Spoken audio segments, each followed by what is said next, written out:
uzomemezela umculo wakhe akamthandayo la enkandla. Ngivuma ukubela lapho ukuthi mina angikwazi ukufika ngizohlala emcimbini emva kwamalokhuzana ngoba ngiyazazi ukuthi ngithandwa kakhulu, ngifuna ukumele ejekisini.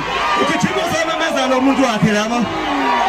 Anginamgwaqo-ke mina la ekhanda lami mafowethu, ngixolela. Bayakwenza laba benza khona kodwa abasophinde bekwenza.